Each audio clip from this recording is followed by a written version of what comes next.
Hey guys, how's it going? Andrew here, Enough Said Cards, and had one card I wanted to show you today. It's something that I acquired by trade about a week or so ago, and here it is here. This is a 1910 D322 Tip Top Bred Honus Wagner card. And this actual card was auctioned off recently in the last REA auction. And it was something that I was interested in and I was watching, but just wasn't able to bid on it due to some other recent purchases that I made. Shortly after the auction ended, I noticed that it had been posted on eBay at a pretty inflated price that was actually sort of ridiculous, but I recognized the person that was selling it and was able to contact him off of eBay and just threw it out there that I would be interested in trading for the card if he would be willing to entertain trades.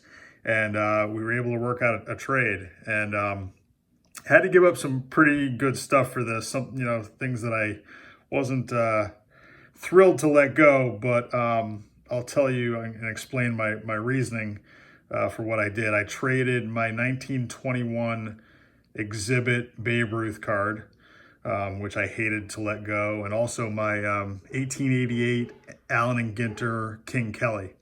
And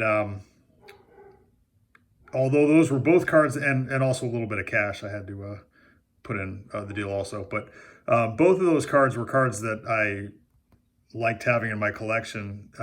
But the way I looked at the trade was that they're both things that are much more easily replaceable and easier to obtain than this card here. The total pop report, SGC and PSA combined on this card is about 60. The Babe Ruth has about 3 times that many, at least. And I think the Allen and Ginter Kelly, there's even more of. So this is a card that I've been looking for a while. And obviously you can see some pretty noticeable flaws in this card. There's a crease that goes kind of right across his forehead, and there's a strong shift in the centering, strongly shifted to the right.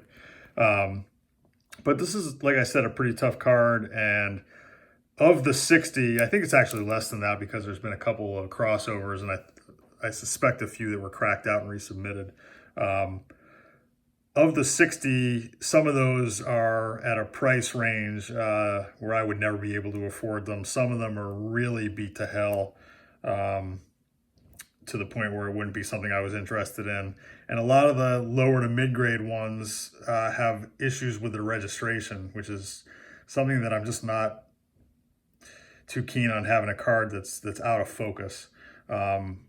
And despite the flaws in this card, the registration, as you can see, is nearly perfect. Something that I find cool about this card is it looks obviously similar to his T206 with the yellow background and, the portrait. Believe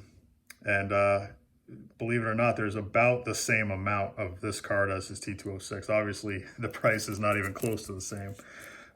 This card was issued with Tip Top Bred in the, it's a regional issue, was issued in the Pittsburgh area in 1910.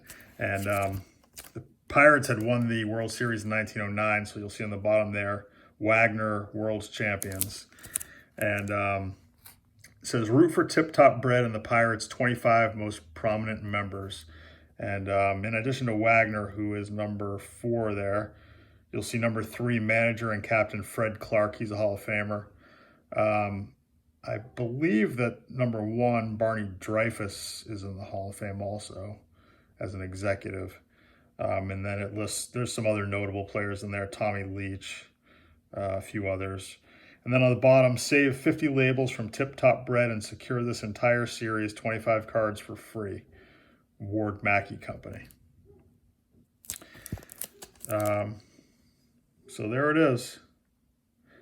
Really happy to add this to the collection, and now I need to begin my search for another 1921 exhibit Ruth, and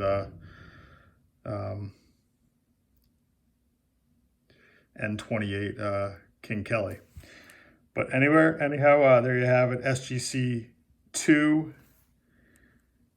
Tip Top Bred Honus Wagner D322. Thanks for watching, guys. I will talk to you soon. Take care.